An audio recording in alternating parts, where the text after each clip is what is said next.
जय हिंद दोस्तों। इंडिया और कनाडा के रिलेशन हरदीप सिंह निज्जर के डेथ के बाद में सितंबर 2023 से ही आप कह सकते हैं कि दोनों देशों के बीच में कड़वाहट बहुत ज्यादा बढ़ गई है। और इसी कड़वाहट के बीच में एक अपडेट ये निकल के ये आ रहा है कि कनाडा रिसेंटली अनाउंस किया है कि 2 साल का कैप रखेगा इंटरनेशनल स्टूडेंट वीजाज में। क्या है पूरी कहानी, कुछ टेक्निकल वर्ड को भी समझेंगे सिंपल वर्ड में, लेमन टर्म में, और ये इंडिया के ऊपर किस तरीके से इम्पैक्ट कर सकता है, क्योंकि इंटरनेशनल स्टूडेंट वीजा जो है कनाडा अब इसको कम करने वाला है। फिलहाल तो आपको बता दिए टेम्पोररी वीजा है, 2 साल के लिए कम करने वाला है, 2025 में फिर से इसको रिन्यू करेगा। लेकिन आपको बता दें कि ये क्यों कर रहा है, इसके पहले आप ये समझिए कि जो मिनिस्ट्री ऑफ एक्सटर्नल अफेयर्स है, 2023 का डेटा ये कहता है कि इंडिया से जो बच्चे जो स्टूडेंट्स बाहर पढ़ने के लिए जाते हैं उसमें टॉप 5 देशों में से अगर हम बात करें सबसे नंबर 1 कनाडा है।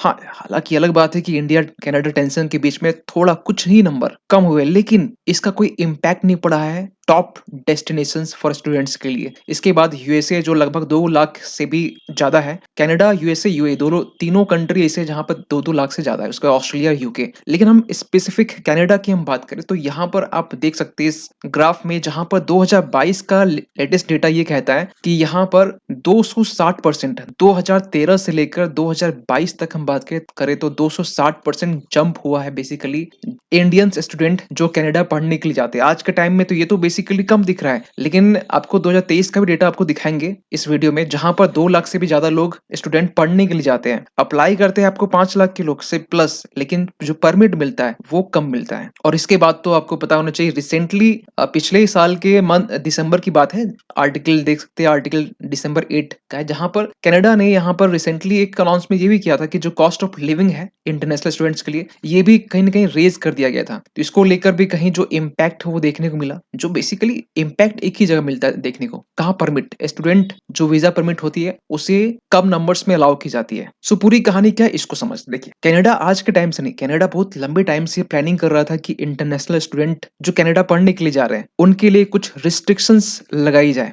और रिस्ट्रिक्शन क्यों लगाई जाएगी और क्या लगाया गया इस वीडियो में समझेंगे हम लोग। तो इसके लिए ना वहां पर एक मिनिस्ट्री है, किस चीज का, तो immigration, refugees, citizenship Canada, IRCC, ये नाम आगे भी आएगा, इसको आईआरसीसी हम शॉर्ट में बोलेंगे। इसी के मिनिस्टर जो आप इमेज में देख पा रहे होंगे, सो इन्होंने यहाँ पर टेम्पोररी कैप लगाने की अनाउंसमेंट की है, जो बेसिकली स्टूडेंट वीजा लेके जो कनाडा पढ़ने के लिए जाते हैं। और आपको बता दें कि ये जो कैप है, या हम इन शॉर्ट बोले, ये जो नंबर घटाने की जो बात कही जा रही है, वहां पर 35% डिक्रीज किया जाएगा। और ये नंबर जो है बेसिकली 3 लाख समथिंग कुछ है। तो मान चलते हैं अगर 100 लोग जा रहे कनाडा पढ़ने के लिए तो उसमें 35% कम यानी 65 लोग को ही यहाँ परमिशन दी जाएगी। सो कनाडा के बारे में थोड़ा मैप में देखें तो कनाडा पूरा जो देश है ना, इसमें प्रोविंस भी है और यूटीज भी है। आपको यहाँ पर 10 स्टेट यानी प्रोविंस कह सकते हैं और 3 आपको यूटीज यानी यूनियन टेरिटरीज कह सकते हैं। और इसमें भी आपको बता दें कि जो एजुकेशन है, क्योंकि ये जो बदलाव हो रहा है एजुकेशन से रिलेटेड है, और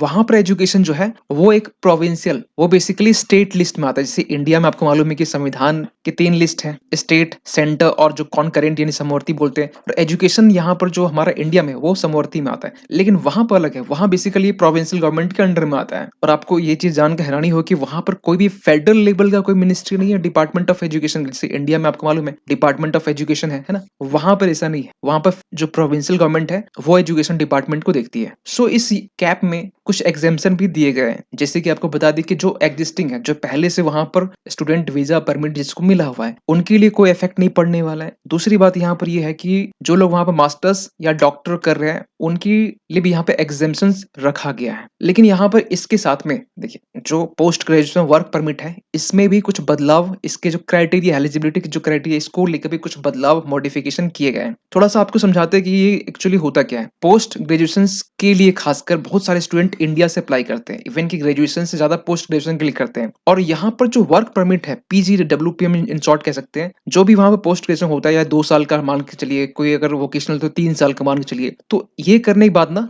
ये लोग के पास में एक अपॉर्चुनिटी मिलती है कि आप इसके बाद वर्क परमिट के लिए 3 साल के लिए अप्लाई कर सकते हैं। अब ये जो वर्क परमिट होता है ना, ये 2 तरह का होता है। वर्क परमिट बेसिकली एक क्लोज होता है और एक आपका होता है ओपन वर्क परमिट। दोनों में बेसिकली डिफरेंस क्या है, दोनों में डिफरेंस ये है कि ओपन वर्क परमिट में आप चूज़ करते हो, आप फ्री रहते हो। आप किसी भी देखिए क्लोज़ में क्या होता है, आप एक पर्टिकुलर एक सिंगल एम्प्लॉयर से जुड़ सकते हैं। आप simple in short lemon term में कहें तो आप किसी एक कंपनीज़ के लिए आप बंधे रहते हैं। लेकिन ओपन वर्क परमिट में क्या होता है कि यहाँ पर आपके पास में अपॉर्च्युनिटीज़ होती है, ऑप्शंस होते हैं, आपको चूज़ करने के ऑप्शंस होते हैं, तो ये आपको मिलता है। लेकिन इसके लिए यहाँ पर एक बात कही गई है, देखिए open work permit basically Canada जो है जल्दी से किसी को देता नहीं है और खास के इंटरनेशनल स्टूडेंट के लिए। लेकिन यहाँ पर ये कहा गया है कि जो स्पाउसेस है, यानी हम ये कहें कि जो हस्बैंड वाइफ है, कोई भी हस्बैंड वाइफ जो बेसिकली मास्टर जो कर चुका है या फिर वो डॉक्टर डिग्री कर चुका है, उसके लिए यहाँ पर ओपन वर्क परमिट है, यानी कि उनके पास में फ्रीडम है, उनके पास में ऑप्शंस है चूज करने के, वो कहीं भी जॉब के लिए अप्लाई कर सकता है। ठीक है, तो इसमें ये कहा गया है कि वो स्टूडेंट जो बेसिकली क्यूरिकुलम लाइसेंसिंग अरेंजमेंट से